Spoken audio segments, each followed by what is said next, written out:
mengucapkan Bismillahirrahmanirrahim serta atas petunjuk Tuhan Yang Maha Besar, maka dengan ini saya menyatakan pengunduran diri sebagai Ketua Umum DPP Partai Golkar.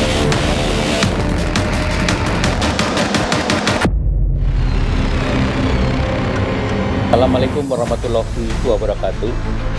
Selamat pagi para kader partai. Secara mendadak Erlangga Hartarto mundur dari jabatan Ketua Umum Partai Golkar. Pria yang juga menjabat sebagai Menteri Perekonomian ini menyebut keputusannya untuk mundur dari jabatan Ketua Umum Partai Golkar demi menjaga keutuhan Partai Golkar dan stabilitas transisi pemerintahan.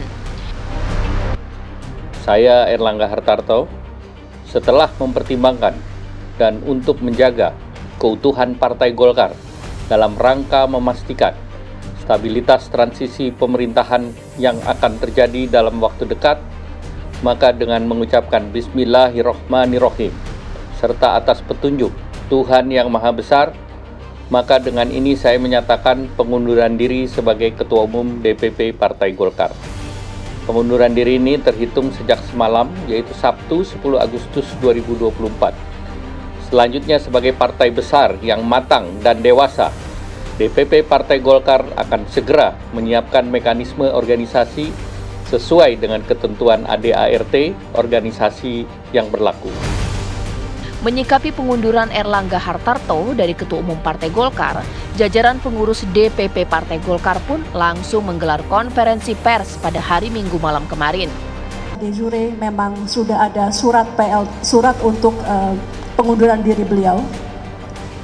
Terkait hal tersebut nanti akan dijelaskan oleh Wakil Ketua Umum Bidang Hukum bagaimana status dari Partai Golkar, kepemimpinan di Partai Golkar setelah menerima surat dari Ketua Umum Bapak Erlangga Hartarto.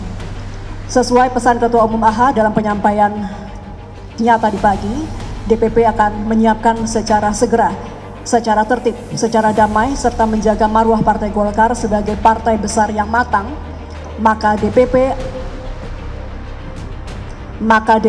akan melakukan pleno, dan lebih lanjut tentang rencana pleno akan disampaikan oleh Ketua DPP Bapak Aceh Hasan Sagini.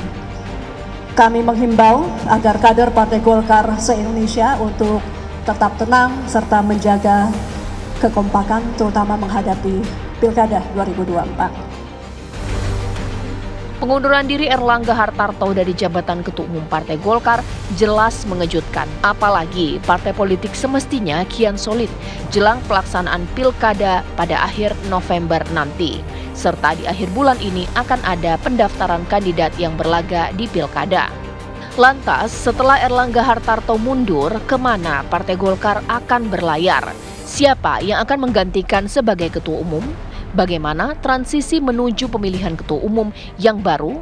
Serta akankah mempengaruhi pemilihan kepala daerah nanti? Tim TV One mengabarkan. Kemana arah Golkar? Bagaimana masa depan Partai Golkar setelah Ketum Erlangga Hartarto mengundurkan diri dari jabatannya? Itu akan saya bahas di Apa Kabar Indonesia Malam sambil saya menunggu perwakilan dari Partai Golkar, politisi Partai Golkar Nurdin Halid. Saya akan berbincang terlebih dahulu dengan pengamat politik kita, Kang Ujang Komarudin di sini. Selamat malam, assalamualaikum Kang. Waalaikumsalam, selamat malam Mbak Caca. Saya tidak tahu apa yang terjadi dengan internal Partai Golkar, tapi analisis politik dari Kang Ujang ini sebenarnya dengan mundurnya Partai Golkar ini bisa dipersepsikan publik seperti apa sih secara kepartaian dari luar ini kita lihat? Ya, kalau kita bicara merujuk ya sejarah Golkar, katakanlah pasca reformasi, saya menilai, mengamati secara mendalam gitu bahwa sesungguhnya Partai Golkar ini partai yang besar. Tetapi memang siapa yang menjadi ketua umum itu punya syarat-syarat tertentu gitu. Harus dekat dengan kekuasaan gitu. Harus dapat restu dan izin dari presiden. Ini menjadi catatan. Oleh karena itu kalau kita kaitan dengan Pak Erlangga mundur ya, ini menurut saya kemungkinan Pak Erlangga mungkin ya punya punya keinginan untuk tadi menjaga transisi ya pemerintahan dari Jokowi ke Pak Prabowo agar aman. Maksudnya begini, kalau seandainya misalkan Pak Erlangga tidak mundur, akan terjadi gejolak yang luar biasa sehingga akan terjadi konflik-konflik keributan yang tidak perlu.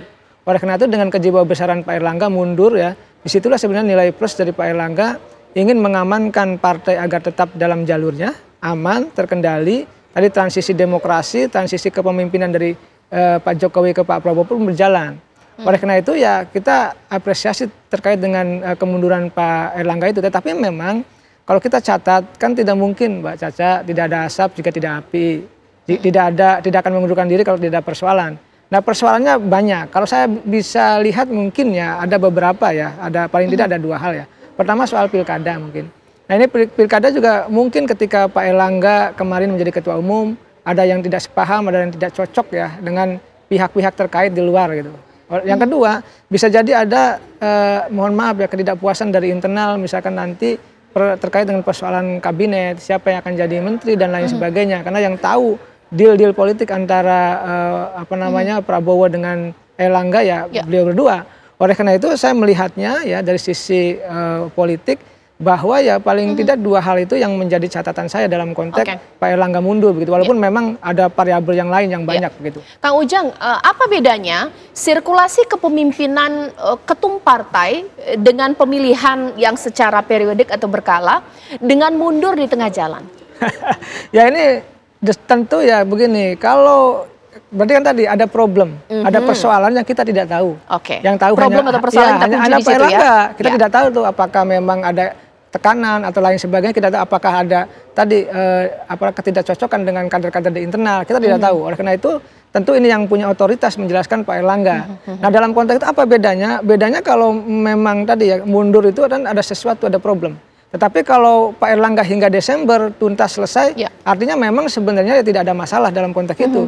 Dan saya meyakini mundurnya Pak Erlangga itu ada problem yang tadi yang dicarikan win-win solutionnya sehingga tadi Golkar ada turbulensi, tapi ya tetap Golkar baik-baik saja begitu.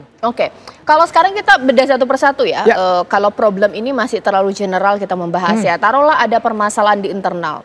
Untuk Golkar setelah dulu sempat diterpa badai sebelumnya, kondisi kan lebih guyup ya. Apakah masih ada cikal bakal friksi faksi yang ada sehingga problem internal ini menjadi salah satu alasan yang kuat? Ya, kan ada disertasi ya, kajian-kajian akademik ya yang sudah membahas tentang faksi-faksi di Golkar. Bahkan itu juga ditulis oleh tokoh Golkar juga. Saya tidak sebutkan ya, seorang mahasiswa doktoral di UI menulis tentang faksi-faksi Golkar itu dan saya rasa itu menarik. Tetapi saya tidak bedah di sini. Nah, dalam konteks itu saya meyakini Golkar gini. Golkar itu partai yang dewasa, yang kuat. Jadi antar lininya tuh sama, Mbak. Kalau ibarat kesebelasan sepak bola itu kesebelasan Jerman. Jadi antar lini itu semua kuat. Nah di Golkar ini antar kekuatan tokohnya semua kuat. Banyak yang kuat merata gitu. Artinya ya faksi-faksinya pasti ada. Pasti terjadi ini faksi-faksi. Tetapi saya lihat ketika misalkan terkait dengan terjadi Munas ini, saya melihatnya ya ketika nanti ketua umum terpilihnya ada, ya semuanya juga akan bersatu.